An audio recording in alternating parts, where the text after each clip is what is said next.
வணக்கம் friends, welcome to my channel. நம்ம இன்றைக்கி மல்லிச்செடி பதியம் போடுறதை பற்றி பார்ப்போம். என்னதான் மல்லிச்செடி கடையில் வாங்கினாலும் நல்ல குண்டு குண்டாக இருக்கிற மாதிரி மல்லிச்செடி நம்ம வீட்டில் இருந்துச்சு அப்படின்னா அதில் 2-3 செடி உருவாக்கிக்கணும் அப்படின்னு நமக்கு ஆசை இருக்கும்.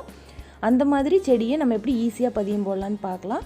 நான் இந்த மாதிரி ஒரு ரோல் பண்ணிவிட்டு மண்ணில் பதிச்சு வச்சுட்டேன். இதுக்கு கட் பண்ணி தனியாக போடணும்னு அவசியம் இல்லை. இந்த மாதிரி ஒரு முடிச்சு மாதிரி போட்டுட்டு மண்ணில் பதிச்சு வச்சிட்டோம் அப்படின்னா ஒரு 2-3 மாதத்துக்குள்ளே நமக்கு புது செடி ரெடி ஆகிடும். இதுக்கு எனக்கு மேலே மரத்தோட நிழல் இருக்கிறதுனால கொஞ்சம் நிறைய பூ எடுக்கலாம். ஆனால் இது நல்ல ரகம், நல்ல குண்டு குண்டாக இருக்கிற மல்லி.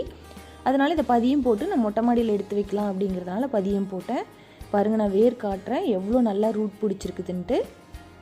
இதுக்கு நம்ம எதுவுமே மெனக்கட வேணாம், தனியாக ரூட் ஹார்மோன்ஸோ எதுவுமே போட வேணாங்க. சும்மா அப்படி சுற்றி நம்ம மண்ணில் பதிச்சா போதும். கரெக்டாக ஈரப்பதம் மட்டும் கரெக்டாக மெயின்டைன் ஆகணும்.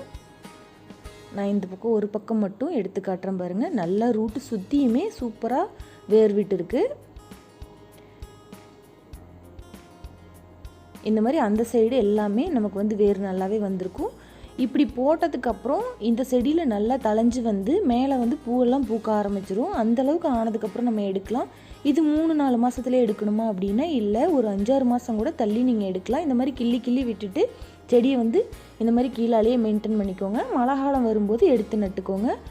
நம்ம மாடியில் வைக்கும்போது மண் கலவையெல்லாம் ரெடி பண்ண வேண்டியிருக்கும். எல்லாம் கீழேருந்து எடுத்துகிட்டு போக வேண்டியிருக்கும். எல்லாத்தையும் ரெடி பண்ணி வச்சுட்டு நமக்கு எப்போ தேவையோ அப்போ இந்த செடியை எடுத்துகிட்டு போய் நட்டால் போதும். இப்போ நான் எடுத்து காட்டுறேன் பாருங்கள். அப்போ வேர் மட்டும் நான் எடுத்து காட்டினேன். இப்போ தான் நான் எடுத்து நட போகிறேன். இந்த மாதிரி சுற்றியும் கொஞ்சம் பொறுமையாக நிதானமாக தோண்டி எடுத்துக்கணும்.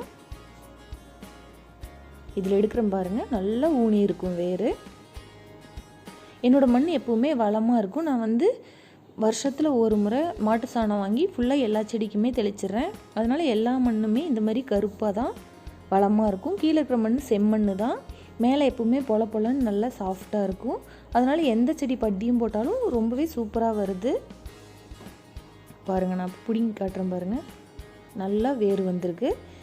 ஒரு சிலர் நினைப்பாங்க மண்ணோடு எடுத்துகிட்டு போய் வச்சாதான் அப்படி நல்லா வரும் அப்படின்னு. அப்படியெல்லாம் எதுவுமே இல்லைங்க. இந்த மாதிரி வேர் இருந்துச்சுனாலே போதும்.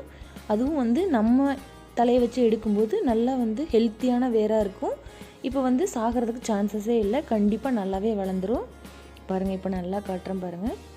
இது ஃபுல்லாகவே வேர் தான். நீங்கள் அப்படியே போட்டு மேலே மண்ணை போட்டிங்கன்னா கூட ரொம்ப சூப்பராக தளைஞ்சு வரும். இந்தளவுக்கு செடி ஹைட்டாக வளர்ந்துருக்கு. இந்த தரையில் இருக்கிற செடியை நம்ம ஒரு பாட்டில் மாற்றும் போது இந்த இலைகள் எல்லாத்தையுமே நம்ம கட் பண்ணிட்டு தான் வைக்க போகிறோம். இப்போ இந்த செடி இருந்த இடத்துலேருந்து கொஞ்சமாக மண் எடுத்துக்கலாம். இந்த மண் எடுத்தோம் அப்படின்னா செடி இங்கே எப்படி இருந்துச்சோ அதே மாதிரி அங்கே சீக்கிரமாக வேர் ஓடுறதுக்கு ரொம்பவே வசதியாக இருக்கும். அதனால் கொஞ்சமாக இங்கேருந்து மண் எடுத்துக்கலாம். நம்ம எப்பவும் போல் காயற்பித்தும் கொஞ்சமாக சாணமும் அப்புறம் செம்மண் கொஞ்சம் கூடுதலாக எடுத்துக்கணும். ஒரு 2 பங்கு செம்மண், 1 பங்கு காயற்பித்து, 1 பங்கு மாட்டு சாணம் எடுத்துக்கிட்டோன்னா கரெக்டாக இருக்கும். அது கூட இந்த கலவையை நம்ம மிக்ஸ் பண்ணிவிட்டு எல்லாத்தையும் பாட்டில் போட்டு நட்டுக்கலாம். பாருங்கள், இந்த அளவுக்கு நான் கொஞ்சமாக மண் எடுத்துக்கிறேன். எனக்கு கீழே நிறைய மர நிழல் மறைச்சிக்கிச்சு. அதனால் கீழே இருக்கிற செடியில் நிறைய பூக்க மாட்டேங்குது. இது நல்ல ரகம் அப்படிங்கிறதுனால நான் இதை கொண்டு மாடியில் வைக்கணும் அப்படின்ட்டு இதை ரெடி பண்ணினேன். மாடியில் வச்சோம் அப்படின்னா சன்லைட் நல்லா கிடைக்கும். அப்போ நிறைய பூ வைக்கும். பாருங்கள், நான் அதை அப்படியே இந்த பாட்டில் அந்த ரிங் மாதிரி இருக்கிறத உள்ளே விட்டு அப்படியே நட்டுட்டு அந்த இலைகள் எல்லாத்தையுமே கட் பண்ணி போட்டாச்சு. இந்த இலைகள் எதுவுமே நம்ம வேஸ்ட் பண்ணாமல் அப்படியே மண்ணுக்குள்ளே அழுத்தி விட்டுக்கலாம். இதுவும் நல்லா உரமாயிடும். பாருங்கள், நேற்று நட்டது அப்படின்னா இன்றைக்கி ஈவினிங் நான் காட்டுறேன். இப்போ தான் லைட்டாக துளிர் வந்திருக்கு. ஒரு நாள்லேயே துளிர்த்துரும். ரொம்ப சின்னதாக தான் தெரியுது. தினமும் தண்ணி ஊற்ற மறக்கக்கூடாது. இப்போ மாடியில் செடி வச்சோம் அப்படின்னா சீக்கிரமாகவே ட்ரை ஆகிடும். நம்ம தினம் தண்ணி ஊற்ற வேண்டியிருக்கும். இதுக்கப்புறம் எல்லாமே நான் பிக்சராக தான் அப்டேட் பண்ணியிருக்கேன். இது ஒரு வாரத்தில் எடுத்தது. அதுக்கப்புறம் ஒரு 15 டேஸ்க்கு அப்புறம் எடுத்தது. உடனேவே மொட்டு வைக்க ஆரம்பிச்சிரும். தளைஞ்ச உடனேவே மொட்டு வச்சு பூக்க ஆரம்பிச்சிரும். பாருங்கள், இதில் பூ இருக்குது. அடுத்தது இந்த கலைகள்லேயும் பூ வரும். அடுத்தடுத்து நமக்கு பூ வந்துக்கிட்டே இருக்கும். பூ முடித்தோடனே அந்த அரும்பு கிள்ளி விட்டோம் அப்படின்னா அடுத்து பூ வைக்க ஆரம்பிச்சிரும். இந்த மாதிரி பதியம் போடுறது ரொம்பவே ஈஸி. நீங்களும் ட்ரை பண்ணிவிட்டு எப்படி வந்துச்சுன்னு எனக்கு சொல்லுங்கள். உங்களுக்கு இந்த வீடியோ பிடிச்சிருந்துச்சுன்னா என்னோடய சேனலுக்கு சப்ஸ்கிரைப் பண்ணிக்கோங்க. தேங்க்யூ ஃபார் வாட்சிங்.